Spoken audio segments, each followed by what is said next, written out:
décidé de nous réunir pour essayer de trouver une définition en commun de ce qu'était la poésie sonore. Et on s'est finalement séparés sans y être arrivés, parce que certains disaient mais la poésie sonore c'est la prolongation de l'antique, et donc je trouvais ça beaucoup trop restrictif. D'autres disaient la poésie sonore c'est celle qui utilise le magnétophone. Là aussi, bien que je sois un utilisateur du magnétophone, je trouvais ça restrictif parce que je connais des poètes qui sont catalogués. Tout autour de Vaduz, des Occitans, des Auvergnats, il y a tout autour de Vaduz, des Français, tout autour de Vaduz, des Bretons, il y a des Wallons, il y a autour de Vaduz, des Gallois, en disant ça, à une époque où tout le monde est génial. Mais je pèse mes mots, c'est-à-dire que sa capacité à faire ressortir les basses, les sons basses. Voilà. Je trouve que c'est quelque chose d'extrêmement difficile, que ce soit en studio ou en performance. Mais quand on entendait Bernard, eh bien, on entendait vraiment des basses. Voilà. Et si je précise ça, c'est parce que c'était vraiment un homme du son. Voilà. Même s'il préférait parler de poésie-action. Mais peut-être que dans les basses, justement, elle est là, l'action. Et outre ça, là où il me semble assez unique et singulier, Bernard Haitzik, c'est que quand vous l'entendiez en lecture, vous entendiez de la littérature. Quand vous lisez ces textes dans le livre, vous lisez de la littérature. Quand vous entendez ces disques, vous entendez de la littérature. Et quand on fait l'expérience de lire ces textes en écoutant en même temps les enregistrements, les disques, on entend de la littérature.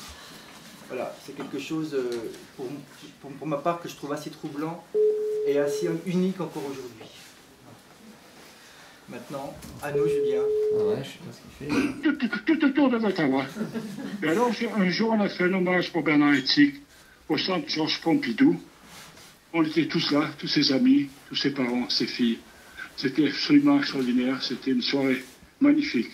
Et j'avais apporté mon petit UR, mon petit magnétophone portatif, qui était beau dans un joli petit sac de cuir. Je l'ai sorti du sac de cuir. Je l'ai fracassé. Je l'ai fracassé à coups de marteau. Je l'ai pété. Complètement pété. Et après, j'ai jamais plus fait d'enregistrement sur magnétophone. Jamais plus. Ce silence, je le dois à Bernard. Parce que c'est lui, l'homme du magnétophone. Merci Bernard.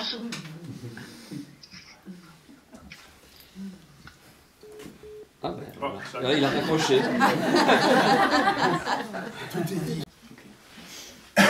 Bonsoir. Alors, je commence par une lettre à Bernard. On est en 2011, au moment... Ça l'arsène un peu, il y a peut-être quelque chose à faire, non? Je sais pas. On est donc en 2011, au moment de l'exposition à la Villa Arson, que j'imagine plusieurs ici même avaient visité, et qui a la particularité, je le rappelle, qu'il n'y avait rien à voir pour une exposition, mais à entendre. Tout était dans le son, et dans chaque salle où il n'y avait rien, que du blanc, on entendait la voix de Bernard par rapport à chaque pièce, et c'était une sorte de rétrospective par le son.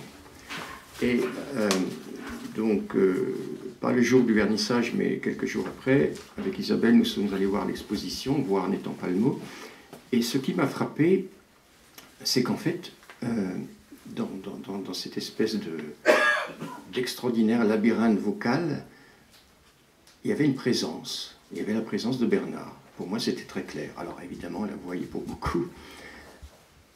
Et, or, il n'était pas là. Et il n'était pas là, il n'a même jamais vu l'exposition, puisque quelques semaines avant le début de l'exposition, il est entré dans le coma. Et le coma, évidemment, c'est aussi une question d'être là et pas là. Du coup, pour moi, c'était relativement troublant.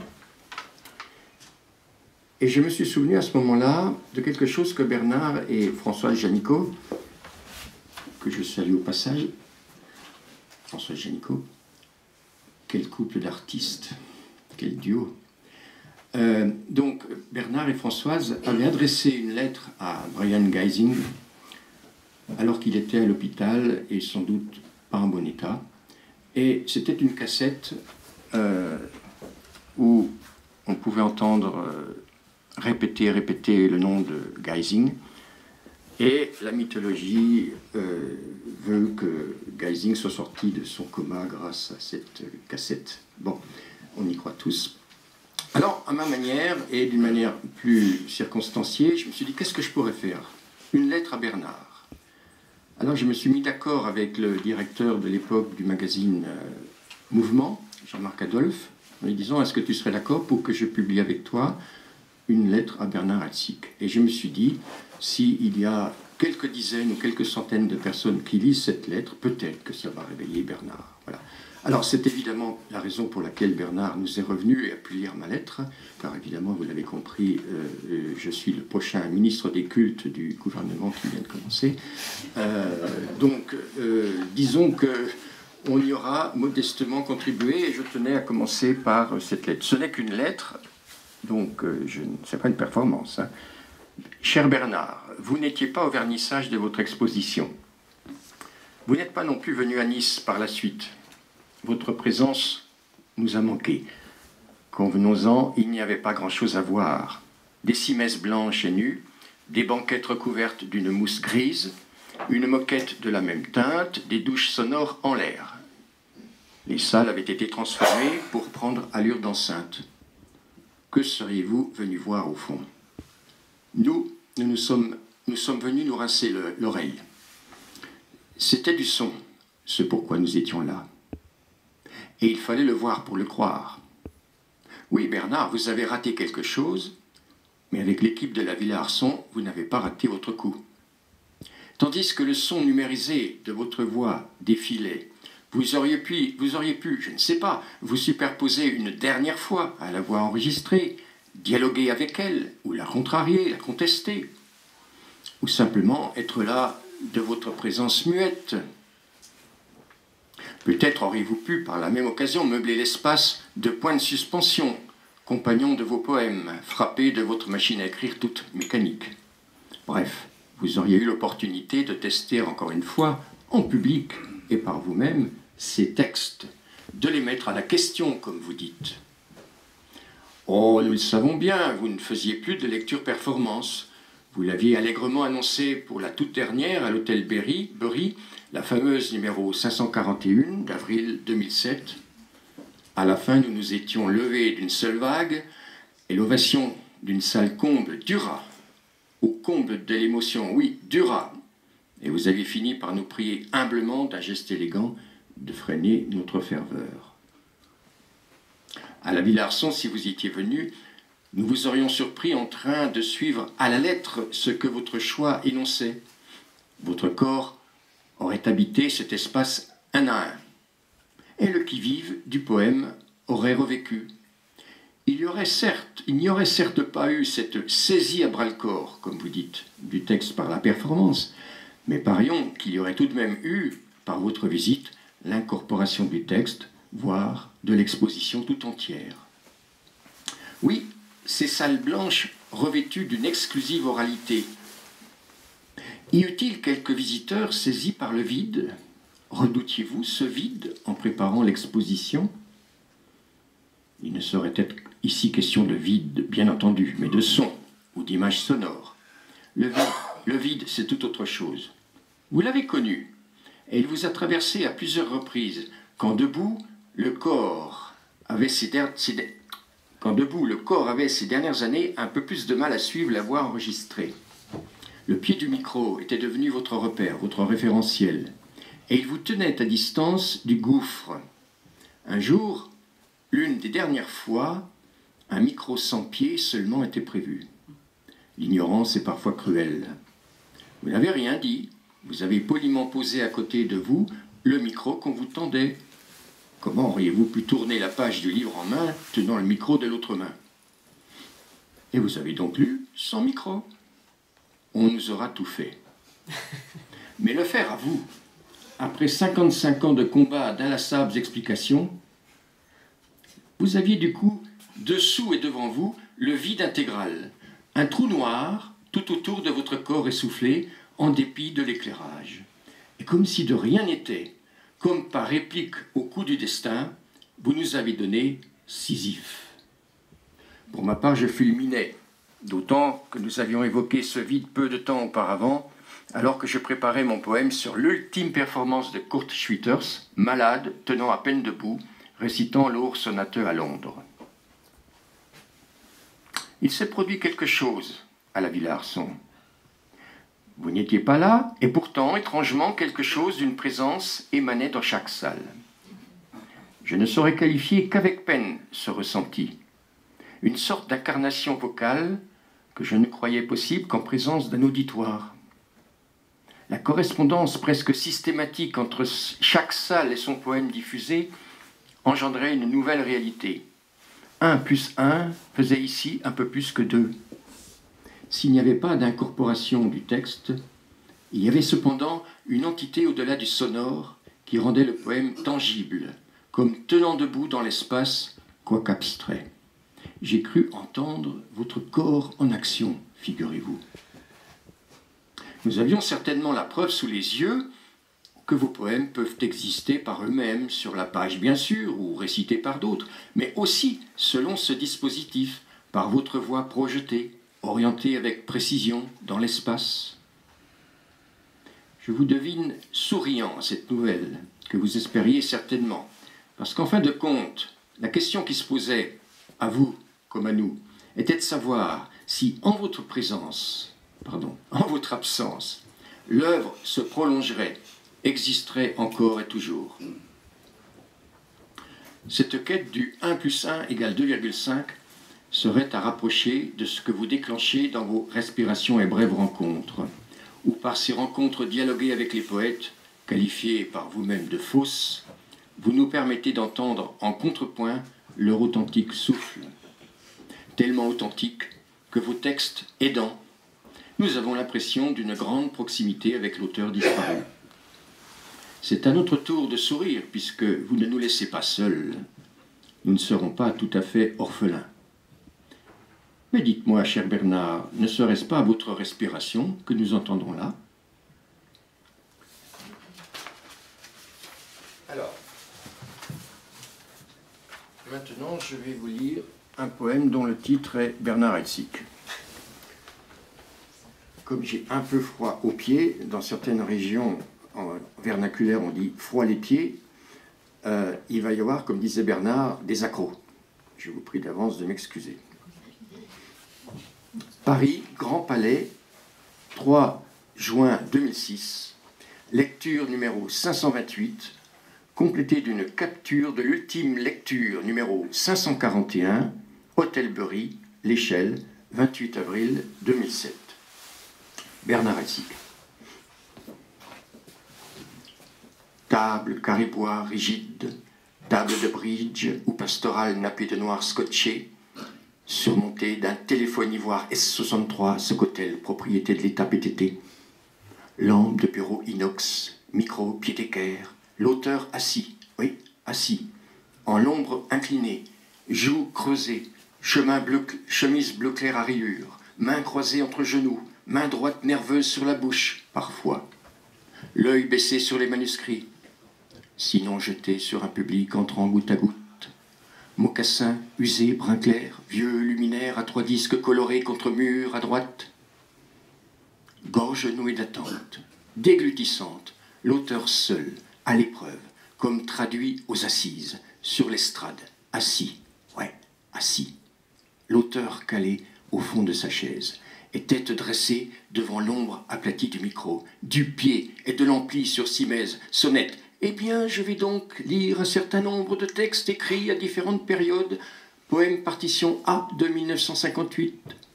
Bras croisés en appui sur la table, jambes arquées, yeux plongeant dans les pages, coup d'œil en avant, parfois vers le vide. Mais quel vide, sinon l'espace sans masse d'un solide public? le front scansion, les sourcils en rythme. Voilà le résultat. Mains frémissantes, doigts à gauche s'élevant, tremblement. Le dos se torve et se bande, la feuille saisie en pleine main est reversée dès lors que lue. Bras en l'air accoudés. Présent, passé. Main en essor. Tant, touki. Le mocassin gauche sur la pointe et jambe droite de l'avant. Toujours encore, jamais le papier pelure sinuant sous lampe inox de bureau. L'ombre grisée, la silhouette est clouée au blanc du mur. Écho, écho, batterie phonique, caco, plus rien, tremblote, ekfoul, main gauche en fer de l'anche, doigt en anneau, etc. Repli des feuilles, pelure falaise à terre à gauche. Voici maintenant un extrait du derviche le Robert. Les jambes s'agitent, secouées. Octobre 1962. Je lirai simplement la lettre O. Vers simplifié. Ouf, il boit, voix off, respiration amplifiée, s'entend. Il y a si longtemps, c'est loin, l'auteur saisit le combiné du modèle référence M8423017 du 60984. À droite, gauche main sur le crâne. Que me vaut, pourquoi, tout aigu. Allô, bonjour, on déjeune ensemble un de ces jours. Tourne les feuilles, tourne la voix. Aiguë, plus haute, parlant dans le combiné, coude droit sur table. Je ne le connais pas plus que disons au bas. Se contractant, tendu au-delà du micro en extension, en bas le pied droit pivote avec jambe, puis les deux tout autour de l'assise. Allô, assise, assemble l'alias, glisse le trombone, dépose, se lève, vient au second micro, ordonne d'un geste à gauche en donnant l'envoi de la voix off, Sisyphe à droite du référentiel, la table, cette fois un vide structuré, tous les étages s'essoufflent, main aux hanches, l'ombre grise se dandinant ondulante sur le mur arrière, léger flou, sous-sol, revient par petits pas, s'assoit, parle essoufflé, respiration, les jambes remuent. Brève rencontre, Brian Geising, le mouchoir passe s'asséchant sur les lèvres.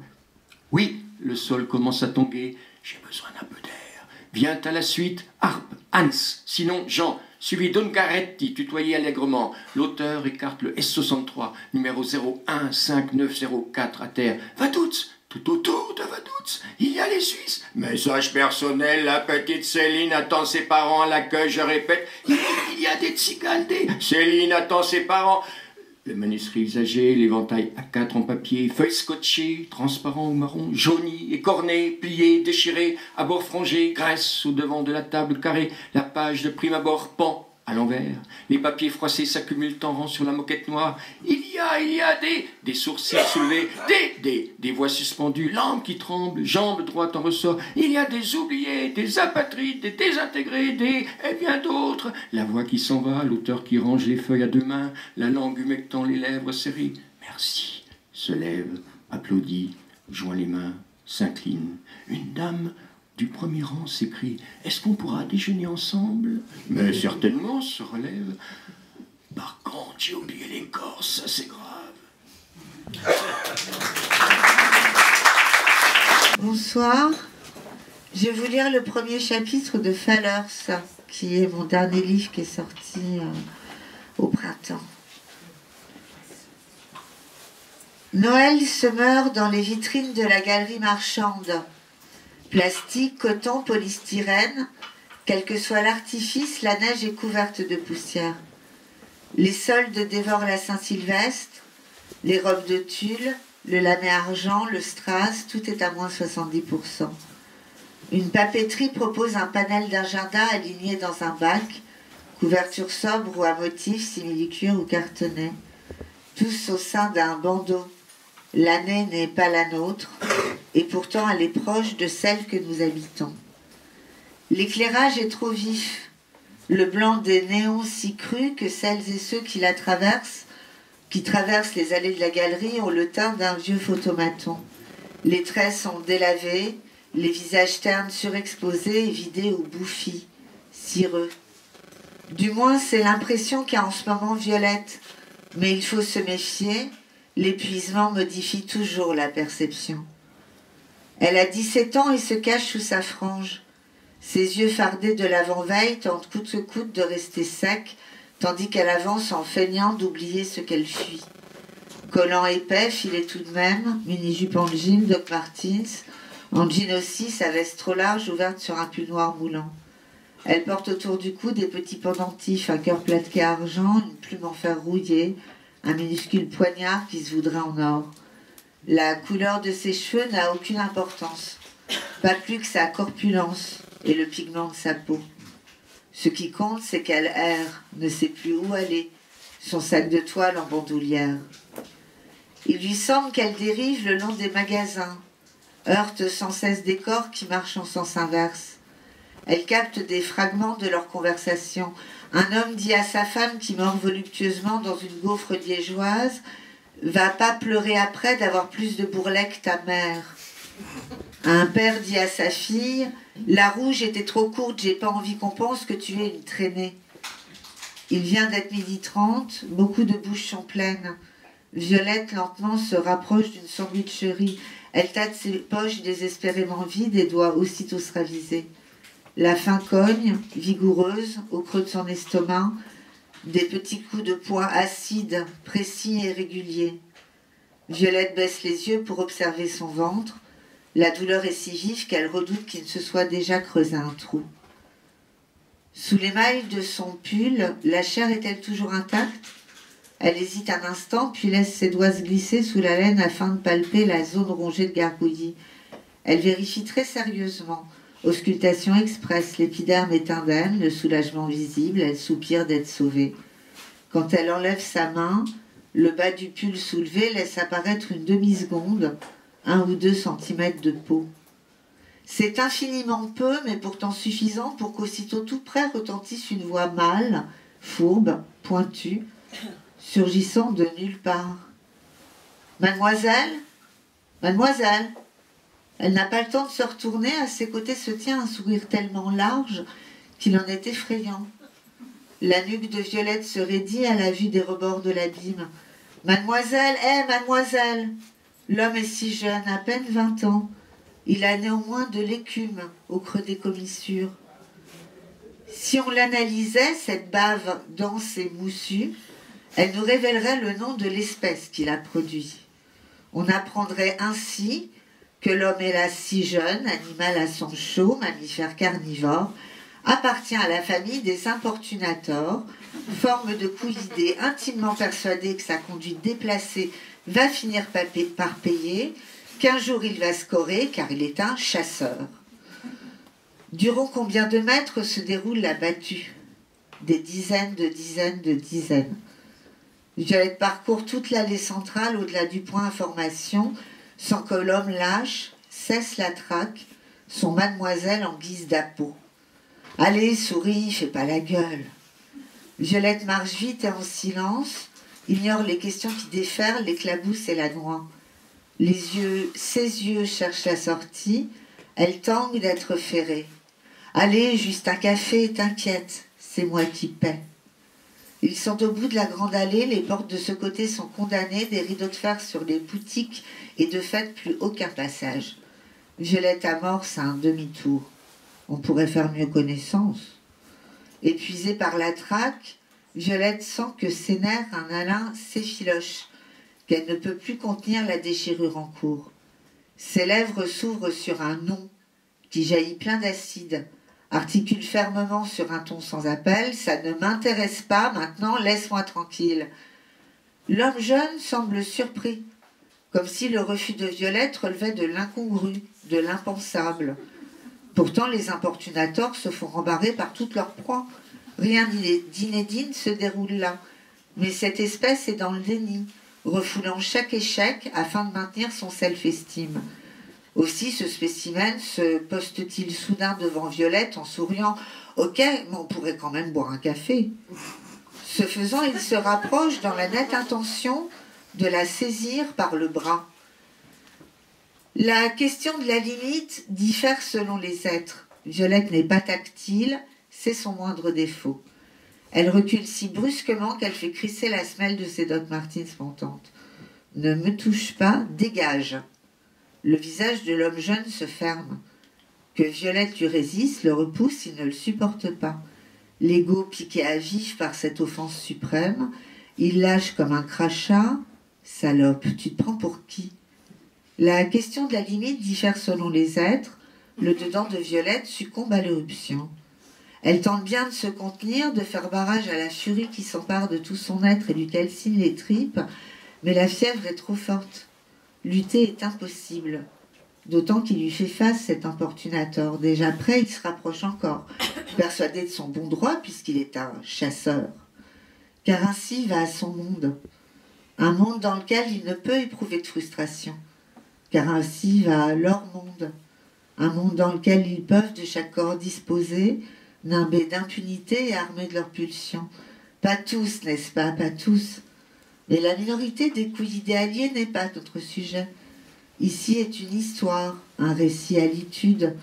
Gérer ses émotions n'est pas le propre de l'homme, déception et colère le mènent à l'agression. Des coups de pied dans les portes et les tibias de sa mère, déjà, petit garçon. La violence s'épanouit à l'ombre du totem de la phallocratie.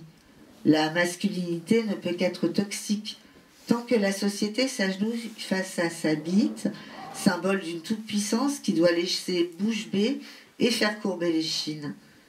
Le phallus sanctifié, la queue toujours dirige un organe dominant. Mais revenons plutôt à la scène qui se joue dans la galerie marchande.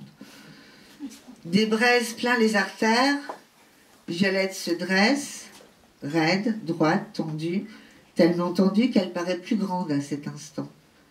Par la bouche de l'homme jeune s'éructe en projectile. Fais ta belle, sale clocharde, tu crois qu'une pute comme toi, ça peut m'exciter? Violette le fixe durement, sans ciller, ses pupilles se dilatent, dévorant peu à peu l'entièreté de ses iris. Du noir s'injecte, de l'encre derrière le cristallin.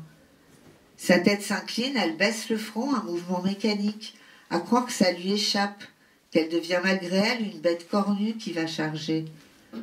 L'homme jeune, avec stupeur, constate que le visage de Violette a changé. Ses yeux couleur de trou y sont pour quelque chose.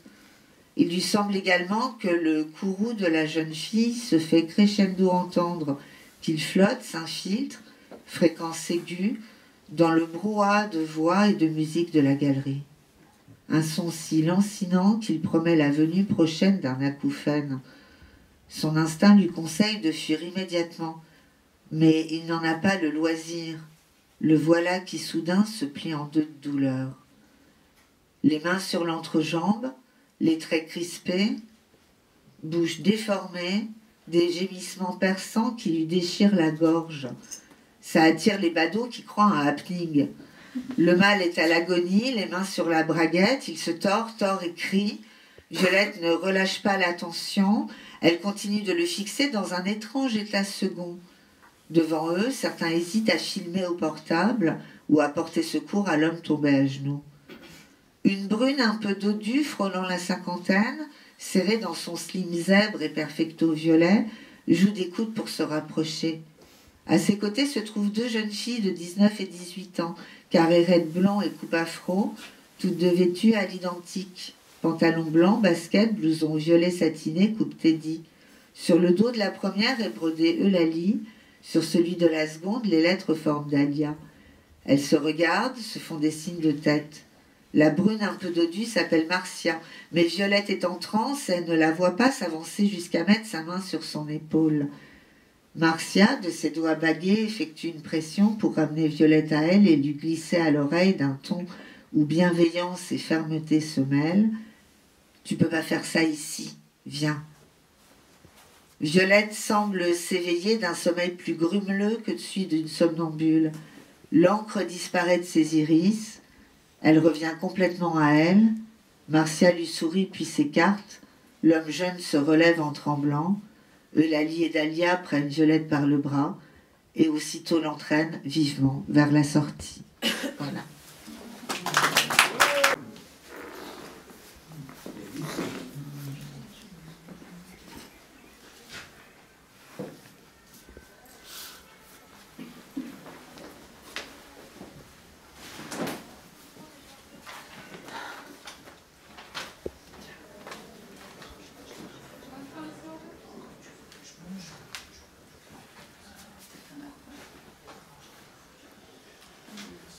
En marchant dans de mauvaises chaussures, j'ai massacré mes deux petits orteils qui portent désormais des blessures similaires qui ne les ravissent pas. Mon plaisir a été de les soigner. J'ai eu l'impression d'être un infirmier pour eux, en les recouvrant régulièrement de cicatrices puis de pansements. Mais c'est comme si les douleurs lancinantes qu'ils m'envoyaient étaient des signaux nouveaux d'avancement ici et là, pour extirper de mes pieds des torsions nouvelles, pour se tordre dans le sens inverse. Les blessures ont radicalement changé la physionomie de mes orteils, qui se sont vus entachés de nouvelles couleurs étranges, comme un hématome qui passe du bleu au noir, au vert, au jaune en quelques jours. Je crois que les hématomes et même certaines blessures sont des intermittents du spectacle du corps humain, qui tentent et expérimentent des événements internes, intériorisés, et même des intermittents un peu anarchistes qui foutent le bordel dans les corps institutions qui les emprisonnent, en envoyant des messages menaçants sous forme de couleurs sur la peau. D'ailleurs, je crois que nous sommes à chaque fois tous étonnés de la propension des meubles à nous cogner pile à l'endroit de blessures récentes, pour les amplifier sûrement. Et je jurais qu'hier, lorsque mon rebord de fenêtre est venu défoncer davantage mon orteil droit, je l'ai entendu rigoler. Mais pas moi.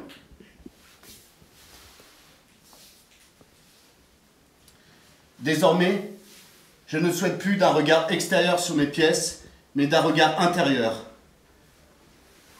Les yeux littéralement révulsés vers les viscères, où le vrai solo continue de s'émietter. Le seul vrai solo improvisé s'y trouve enfin, un champ sémantique intériorisé, une isotopie de mots encore inconnus. Chaque cellule souhaite se transformer en poussière, et l'eau de ton corps veut bouillir. La danse, c'est l'acceptation de ces viscères isotopies, de ces cellules poussières, de cette brûlure nouvelle. La danse, c'est l'acceptation du débordement de ton eau interne et son éventuel mélange avec la poussière du plateau. La danse parfaite, c'est l'inventaire et la conscientisation de la moindre poussière sur le plateau, qui peut prendre des journées entières.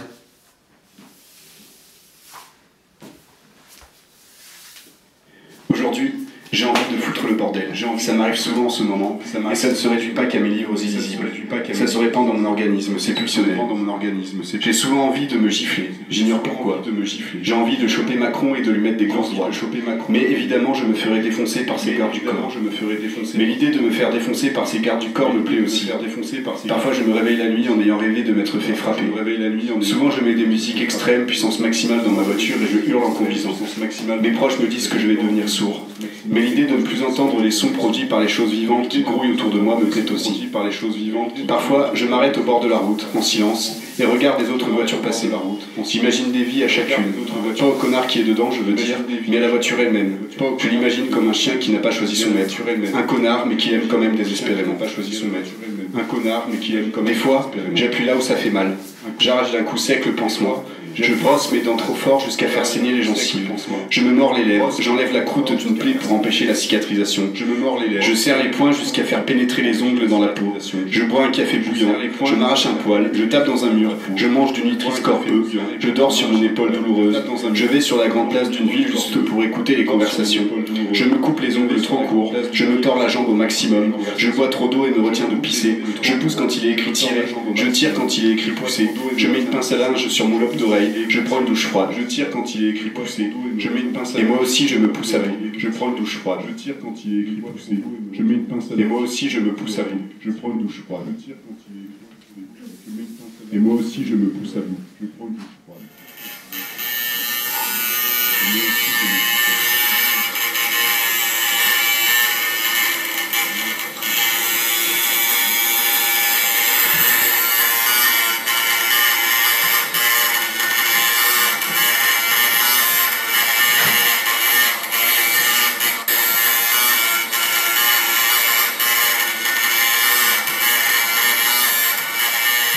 Dans un autre spectacle, j'ai baissé mon pantalon à la demande de la metteuse en scène, entre une lecture et une chorégraphie.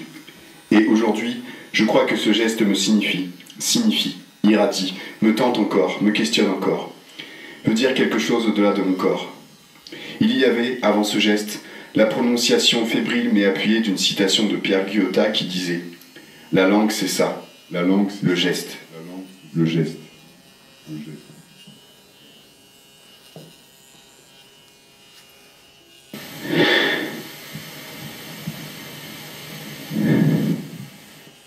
Je veux, avec un feutre, un ongle, une griffe, un dermographe, ici, maintenant, n'importe comment, Maintenant. Écrire mon corps, faire écrire mon corps, faire écriture de mon corps, faire corps de mon écriture, corporaliser mon écriture, avoir un corps scriptible, avoir une écriture corporelle, avoir une écriture corporalisée, écrire corporellement, écrire avec un morceau de corps, corporaliser avec un morceau de mon écriture, écrire le corps, corporaliser l'écriture, avoir un corps scriptible, les griffures du texte, le texte griffé, les griffures du texte, le texte griffé, les griffures du texte, le texte griffé. Un pansement sur un coude enflé, un pansement au talon, un pansement sur une coupure due au rasage, un pansement sur un œil, un pansement sur une paupière, un pansement sur une larme, un pansement sur un mot, un pansement sur un morphème abîmé, un pansement sur un pansement sur la télévision, un pansement sur ma bouche, un pansement sur ta bouche, un pansement sur leur bouche, un pansement sur un autre pansement, un pansement sur un grain de beauté, un pansement sur une plaie béante, un pansement à côté d'un autre pansement plus gros, un pansement à côté d'un autre pansement plus petit, un pansement sur la langue, un pansement sur le langage, un pansement sur la langue française, un pansement sur un livre, un pansement sur un genou, un pansement sur une boursouflure, un pansement sur un crâne, un pansement sur une paume de main, un pansement autour d'un doigt, un pansement autour de toi, un pansement sur un poème blessé, un pansement sur un aft, un pansement sur une phrase ratée, un pansement dans un livre, un pansement sur une performance, un pansement sur un cri, un pansement sur du goudron, un pansement sur un cri. C'est bien de tenter, de rater, de tenter, de rater. Mais que signifie ton inachèvement? Tu penses vraiment pouvoir jouer indéfiniment avec ce que pense le lecteur ou le spectateur de tes phrases textuelles et corporelles? Tu penses pouvoir te jouer indéfiniment de ces pensées lecteurs-spectateurs? Tu penses pouvoir faire jeu indéfiniment de ces mouvements de neurones de gens qui ne souhaitent pas te lire et se blessent en te voyant? Tu sais que le plateau est le lieu d'une réparation. Tu sais que le plateau est le lieu d'une déconstruction. Tu sais que le plateau est le lieu d'une destruction. Tu sais que l'un des enjeux de ta mise en présence sur le plateau est l'éventuelle poussière dansante que tu vas y laisser pour métaphoriser la plus petite révolte porteuse de sens contre le marasme extérieur, la malveillance généralisée. Tu sais que cette particule que tu laisseras et qui résistera après l'extinction de la lumière de la salle est l'absolue parcelle de toi-même qui veut dire au-delà du dire, faire au-delà du faire, pour tenter au-delà du corps, résister même au corps, à sa mise en présence, à sa déconstruction. Tu sais que c'est le grand rien du tout, le grand tout du rien, la perturbante agitation d'une cellule nouvelle. Tu sais que c'est le grand rien du tout, le grand tout du rien, la perturbante agitation d'une cellule nouvelle.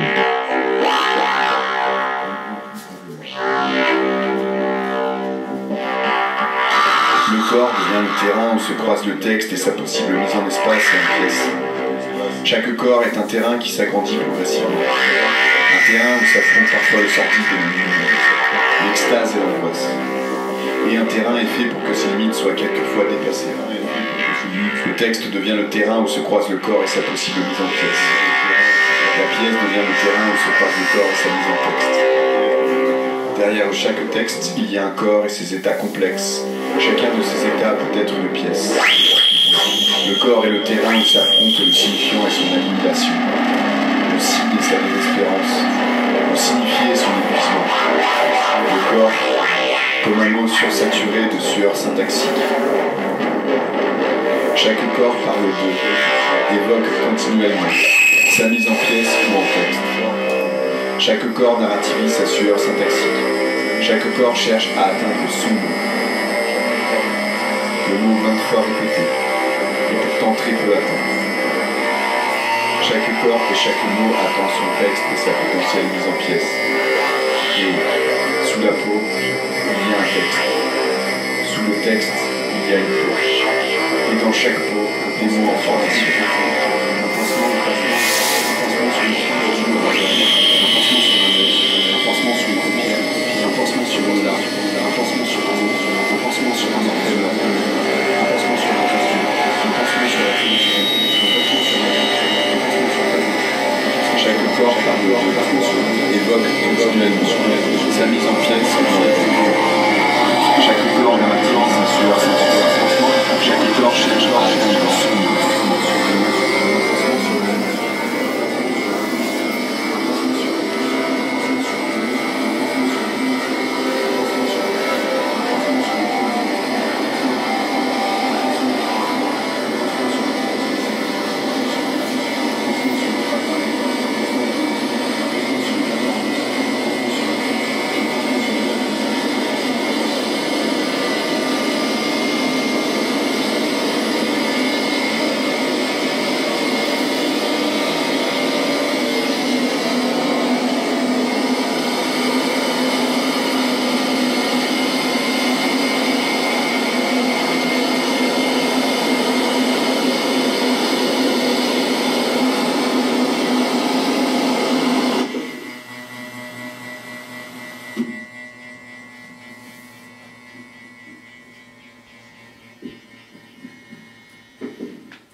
Je voulais d'abord remercier Christophe Yatt, Charlotte Roland et la revue Cockpit pour cette invitation.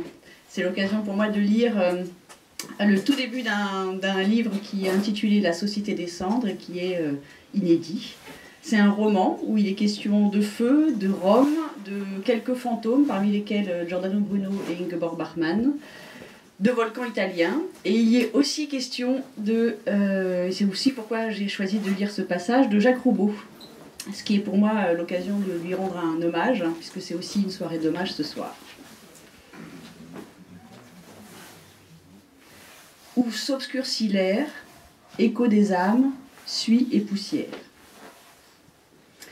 Il y a une distorsion du temps dans cette histoire.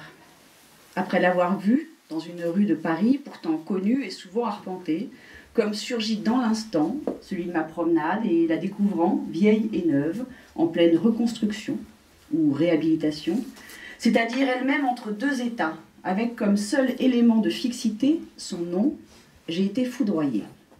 Le mot est fort, à la mesure de l'événement et de ce qu'il a provoqué, de ce qui a suivi. J'ai commencé un relevé, manière de réagir au bouleversement, un relevé de cendres prélevées. J'ai commencé un cahier dédié, j'ai commencé une recherche, et j'ai eu des visions. J'ai eu un projet, je me suis mise en quête, me suis installée dans le temps. À partir de là, se sont mêlés les éléments. Ont été convoqués les esprits, des voix, des gens, les images ont parlé, et des documents et des archives, et aussi quelques rêves, pour tracer un chemin dans les lieux et les temps, pour trouver un sens. C'est allé vite, et ça a été long, je ne saurais dire la saison. Il y a donc le nom d'abord, qui m'arrête, qui un jour arrête concrètement le cours de ma promenade, qui arrête le défilement du temps, suspend le fil continu. C'est comme une rencontre, et dans cette rencontre, une joie mêlée d'inquiétude, un malaise ambivalent, une exaltation nappée d'idées noires. Un nom comme un ébranlement, qui change le cours du temps, qui transforme le cours des choses, qui fait dévier. 4 mots en lettres dorées sur un fond noir rectangulaire, enchâssés dans l'écheveau des tubes métalliques, gris, argentés d'un échafaudage. C'est ce que je vois d'abord, et c'est une image, disparue depuis, que je n'ai pas prise et que ma mémoire a peut-être transformée. Mais le nom existe, lui. Il est toujours là, accroché à la façade en pierre de ce bâtiment du XVIIIe siècle, situé rue des Francs-Bourgeois, dans le quartier du Marais, rue qui marque la frontière entre le 3e et le 4e arrondissement de la capitale. Parce qu'il m'a à ce point marqué, je me suis demandé si je l'avais déjà vu ce nom, en passant dans la rue, déjà. Si je l'avais lu seulement et pas vu, ce qui s'appelle voir, ce qui impressionne. Je me suis demandé si je ne l'avais pas tout bonnement zappé, qu'il ne s'était simplement pas imprimé en moi, qu'il avait glissé, aussitôt lu, hors de mon esprit. Je ne sais pas, mais un jour, dans cette rue des Francs-Bourgeois que j'associe à l'écriture, le nom m'est apparu. J'ai retrouvé très récemment et par hasard dans un petit carnet de notes inachevé une page avec une date, samedi 1er juin 2013, et en dessous, sur 2 lignes, cette mention « La Société des Cendres, rue des Francs-Bourgeois ». Je pensais l'avoir vu en hiver. Les travaux sur la façade et à l'intérieur du bâtiment, l'enchevêtrement des épines métalliques, une sorte de désordre, le rendaient pourtant encore moins visible, encore plus promis à la disparition. C'est peut-être cette absence de visibilité qui l'a fait se révéler. Ce nom est apparu et il est resté, la Société des Cendres. Ce nom m'a parlé et m'a engagé. SDC. Je m'y suis accrochée avec ivresse, avec ferveur, pour en saisir la puissance secrète, sa force de transformation qui porte loin, la force d'un nom. Il est devenu l'écho d'une sensation. C'était une époque de tension, un temps d'effondrement personnel et collectif, dans mon corps et partout, dans ma tête et dans les esprits, dans les manières dont les corps se touchent, se frôlent, s'évitent, dans les mots, dans les voix, dans les gorges, une chute, dans les rapports amicaux, dans les rapports amoureux, dans le travail, dans le vocabulaire. La langue avait changé, le contour des mots s'est modifié. Sans élan, ils sont devenus moins légers, moins aériens, moins caressants, moins joyeux. Une dislocation était en chemin. Les mots se sont mis à dire le contraire de ce qu'ils signifient. Des mots piégés, partout la logique du marché, un langage de machine pour plus d'efficacité, un management universel, une langue de mort pétrifiée. Tout est trop. Adverbialisation généralisée de la langue, même dans les échanges entre humains, les mots du quotidien, et dans les mots de la rue, peut-être même jusque dans les rêves. « Et ça, tu lui as dit en one-to-one » demande une jeune femme à son amie. salade verbale. Partout, ça parle finalité et objectif, efficacité et performance, ça parle stratégie et ça dit impacter, ça parle motivation et investissement, co-construction, évaluation, ça dit compétence et exigence, ça dit comportement, ça dit tu as un comportement, ça dit tu as un comportement rétif. On m'a dit tu as un comportement rétif à l'autorité. Alors, dans son apparition, le nom est devenu celui d'un symptôme et d'une intensité. Peut-être aussi celui d'une métamorphose et de sa nécessité. Il y a ce nom, cet endroit, il y a cette rue, si fortement liée à une impression de lecture. La rue des Francs-Bourgeois, c'est un bureau éclairé d'une lampe dans la nuit finissante. Un cône de lumière que le jour montant va brouiller puis faire disparaître, et un bol de café soluble dont les grains se dissolvent lentement à la surface du breuvage. Le début d'un texte qui est un roman, un projet, un récit avec incise et bifurcation. Un livre découpé en branches, en chapitres, en paragraphes, en parties, en fragments numérotés de 1 à 196. Ce dernier intitulé « Du feu », un deuil et la nécessité de l'écriture. Une prose traversée de rêves et un titre, « Le grand incendie de Londres ». La rue des Francs-Bourgeois est, depuis longtemps déjà, liée au compositeur de poésie Jacques Roubaud et à ce livre-là en particulier. Mais aussi à un moment et une sensation. Je reconnais cet instant de basculement qui fait passer de l'intériorité de la nuit au brouhaha de la société, basculement d'une mélancolie douce à l'inquiétude du dehors. Et tout cône de lumière au-dessus d'un bureau me transporte dans un appartement imaginé, dans cette rue des Francs-Bourgeois fantasmée, aux murs peints en noir sur lesquels j'accrocherai forcément cet autoportrait fait à l'adolescence où l'appareil photographique cache la moitié de mon visage aux joues rondes et à la mèche blonde qui dépasse d'un pull à col roulé noir et où je déposerai des pierres de lave sur un bureau encombré de cahiers et de stylos. Dans mes anciens carnets de notes, que je feuillette parfois, je le repère sous l'acronyme GIL, Gilles. Le grand incendie de Londres, s'il a bien existé, était pour son auteur un rêve devenu un projet et un livre dont l'exemplaire posé sur mon bureau est aujourd'hui en lambeaux, 8 ou 10 morceaux détachés de leur dos. Il y est, entre autres, question de cahiers, de brouillons, les siens, de photographies, celles de sa femme Alix Cléo Roubaud, de prose et de poésie et du projet du grand incendie. Il y est aussi beaucoup question de mémoire. Le fragment 32 indique d'ailleurs que ce qui est écrit l'est à l'imitation d'un roman, dont il emprunte en partie la forme, un traité de mémoire. Le point de départ est un rêve dans lequel il doit élucider un mystère après de longues recherches. Que ce soit un rêve, m'importe, l'écriture du rêve donnant lieu au projet et à un nom, que ce soit un mystère aussi. Quant au dit incendie, il en est au fond peu fait mention, sinon dans le titre, et comme nom, ce nom de projet qui parcourt tout le livre. Et comme titre venant d'un autre titre, attribué à défaut à Daniel Defoe, l'auteur du Crusoé. De Londres, oui, comme destination ou lieu de passage, comme passion même, dit Roubaud. De l'incendie, non. De l'événement, peu, sinon à travers une citation extraite du journal de Sir John Evelyn, daté du 3 septembre 1666, qui dit notamment « La chaleur, avec le temps chaud et beau, avait même enflammé l'air et préparé les matériaux pour la conception du feu en eux, et le feu dévorait tout. » L'insertion 86 du fragment 83 évoque encore le feu. La main écrirait, déchiffrant par le feu. Sur la couverture de mon exemplaire en morceaux détachés tant il a été lu, un tableau représente le grand incendie qui eut lieu à Londres en 1666, peint par Jan Griffier, peintre néerlandais spécialisé dans le paysage à l'italienne et le paysage urbain. Il se serait trouvé à Londres au moment de l'incendie.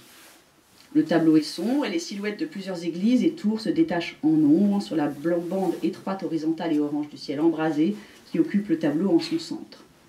Roubaud, lui, ne décrit jamais l'événement et n'en parle pas. Le grand incendie est ce motif apparu en rêve, un rêve qui se passe à Londres.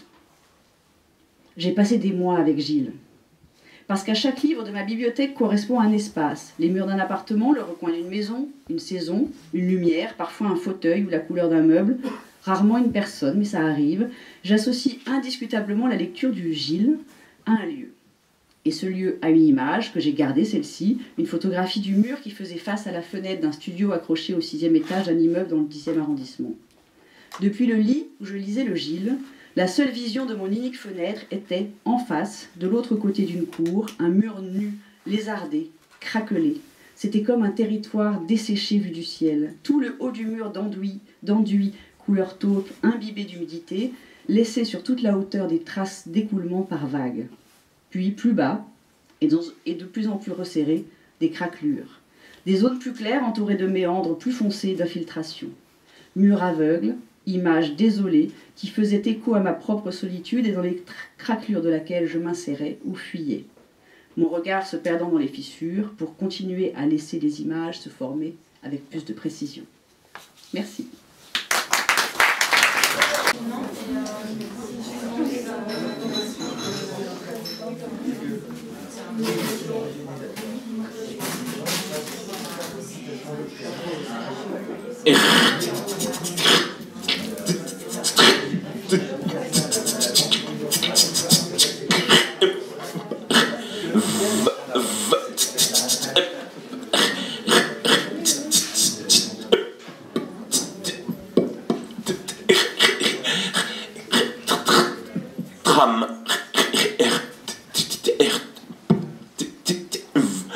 Rêve.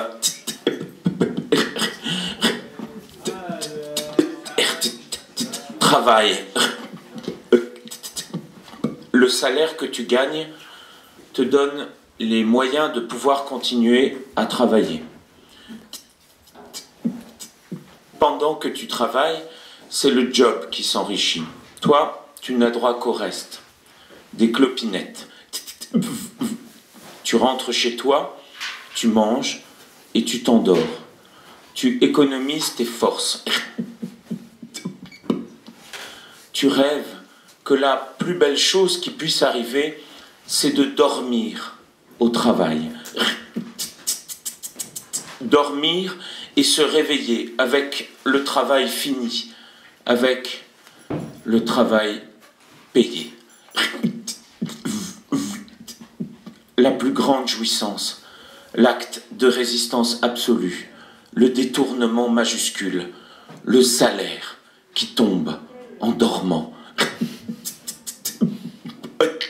Pendant que je ronfle, des richesses considérables ruissellent vers moi, comme Carlos Tavares. Lorsque Carlos Tavares va pisser pendant 5 minutes, son activité lui rapporte 347,22 €. Carlos Tavares gagne 100 000 € par jour. Carlos Tavares réalise des synergies pour vendre des voitures.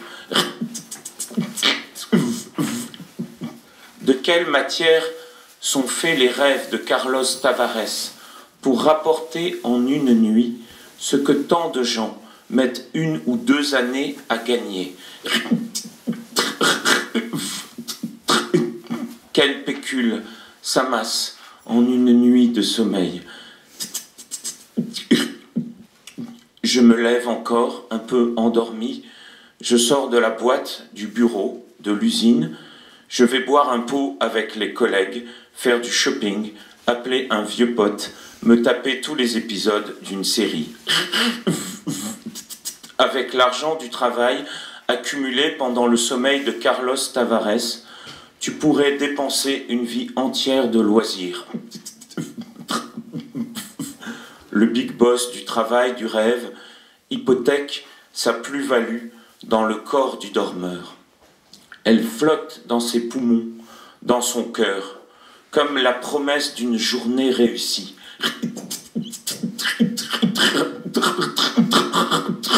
Parfois, tu aimerais te tenir à l'écart de tout lyrisme, comme si tu vivais la vie d'un autre. Par exemple, être capable de corriger des paquets de copies frustes en mode Robocop, en pilotage automatique, en dormant, en vivant la vie d'un autre, ailleurs. Si tu ne gagnais pas ta vie grâce à lui, est-ce que vraiment tu continuerais à faire ton job? Est-ce que c'est une mission, un acte de foi, une série d'actes, du temps pris sur autre chose? Et quelles autres choses alors? Est-ce un lien social, une obligation qui fait tenir? Qu'est-ce qui tient? On est sûr au moins que ça tient. Finalement, Elle écrit au milieu d'une page. Une journée de travail chiante, c'était ce que la plupart des gens pouvaient espérer. Et elle cherche les mots pour continuer cette histoire.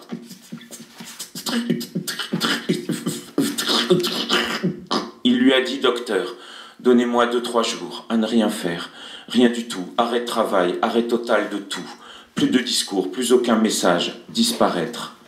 Je suis tellement plein, je dois me vider, poser mon moi sur quelque chose de stable, asseoir mon moi et attendre, attendre que ça redevienne disponible. Moi ou quelque chose de stable. Merci, docteur Guattari.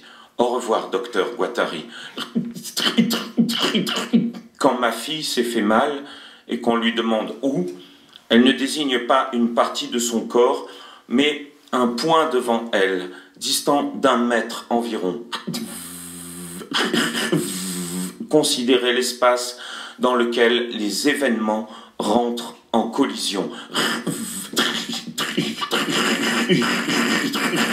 Le docteur Guattari fait tomber les murs de son cabinet. Il s'interroge.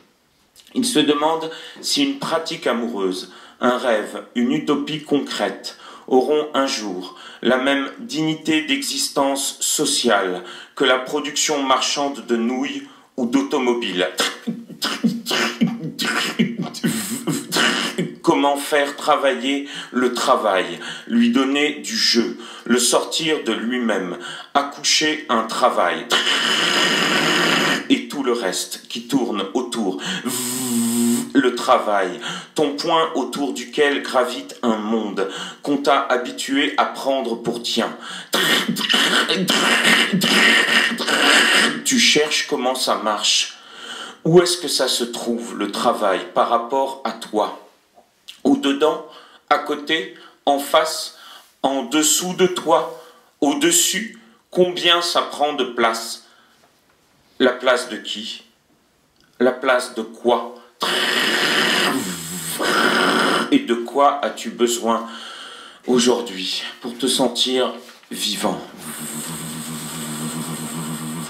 Imagine quelqu'un qui ne serait pas touché par son travail. Il vivrait et son travail vivrait à côté de lui, comme 2 étrangers, ou plutôt 2 voisins qui ne se parlent pas. Imagine la forme de cette vie et de ce travail, comme c'est à la fois difficile à voir, et comme ça appelle aussi, comme c'est tentant, une force en cours qui s'exerce sur la vie des travailleurs.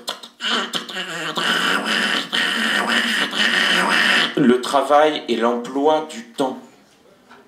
Être employé, comme c'est différent d'être un travailleur. Est-ce une mission que tu fais?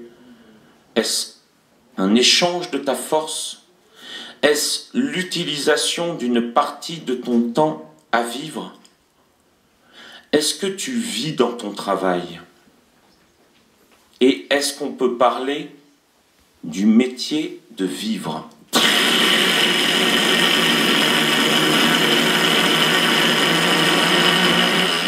Tu dis, je ne suis pas mon travail, je ne suis pas mes horaires, je ne suis pas ma grille de salaire, je ne suis pas ma force de travail, je ne suis pas mon cursus, je ne suis pas mon savoir-être, je ne suis pas mon âge, je ne suis pas mon sexe, je ne suis pas mon lieu de naissance, je ne suis pas mes origines.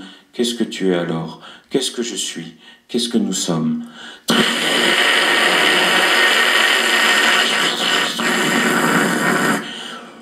Pendant que Bruno Retailleau défecte des petites crottes d'ordre bien dur, pendant qu'il sait ce que veulent les Français, moi, je rêve de dormir, et que dormir soit mon métier. Mais il y a un obstacle, et ce n'est pas possible. Je suis arrêté par tout ce qui travaille à empêcher de dormir, à rendre caduc le travail de dormir.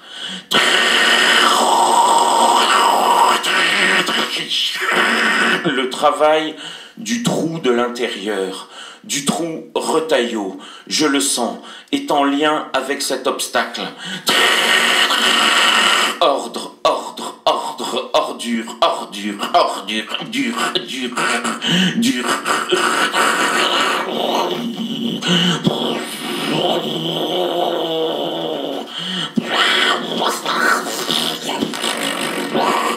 Comme les sons travaillent les mots, usinage du sens sensible, sensation, assertion, la langue d'en dessous au travail de la surface. Comment le travail que tu fais te travaille à te rendre travailleur et travailler, à te rendre compatible, à faire corps avec lui, l'étreinte de tout le corps social dans chaque geste professionnel. Et bien planqué comme d'hab, les conditions réelles de production, refoulées derrière un cache pudique, façon mi-aveugle, ni de gauche, ni de droite.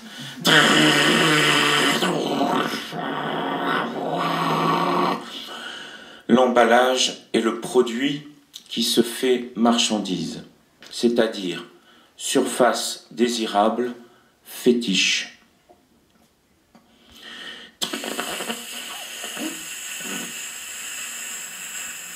L'emballage est l'ordre social qui se rend invisible. Le sexy remplit nos manques. Une marchandise n'a pas sa forme. Une marchandise n'a pas sa forme chose, mais celle emballée que le désir préforme. Skinny Slim Latex remplace avantageusement la peau, penses-tu, en la regardant faire son vieux travail. Quel est le coût global de la surproduction? Combien ça coûte en plastique non recyclable, en équivalent matière fossile, en attention captée, en nuit d'insomnie, en maltraitance dans une usine de production?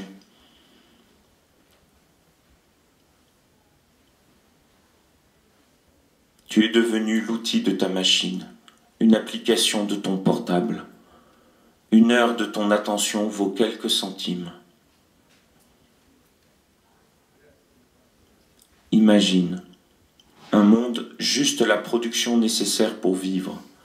Imagine ce qu'est une journée dans ce monde, ce qu'est une rencontre dans ce monde, une amitié dans ce monde, une vie de famille dans ce monde, un enfant dans ce monde, rien de trop, la production juste. Le goût d'une pomme dans le monde de la production juste. Tout ce qui remplace ce qui n'existe pas pour le faire exister de force. Je ne sais pas, moi, ce que veut le français. Je sais juste que je veux dormir et que le travail n'est pas un rêve, même s'il y a un travail du rêve. Comment quelque chose de la nuit vient rétribuer le jour. Et sous la production, le travail têtu du rêve cherche à percer. Les conditions de possibilité d'un rêve éveillé et du partage de ce rêve. Comment elle pourrait soulever le lourd couvercle des contraintes sociales? Ce qu'il y a en dessous, je n'ose même pas l'imaginer. C'est hors figuration.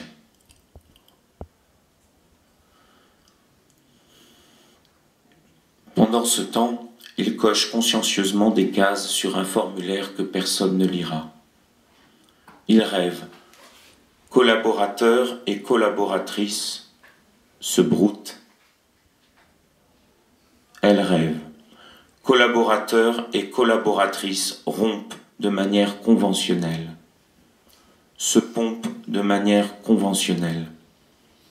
Ils sont rêvés. L'amour du travail, l'amour au travail, l'amour dans le travail de l'amour, le travail bien fait, l'amour réciproque.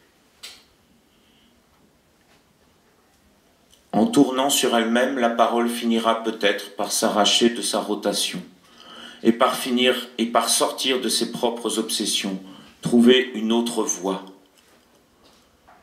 Le travail est un spectacle total. Les acteurs y sont aussi spectateurs. Il n'y a pas d'entracte. Sur la scène, Bruno Retailleau, ou ce dont il est le nom, rêve de toucher la lumière des projecteurs. Certains cherchent des coins sombres et s'inventent des façons de se faire de l'ombre. Deleuze dit « devenir indiscernable » comme possibilité d'un devenir révolutionnaire dans notre époque. C'est directement sous la lumière qu'il fait le plus noir.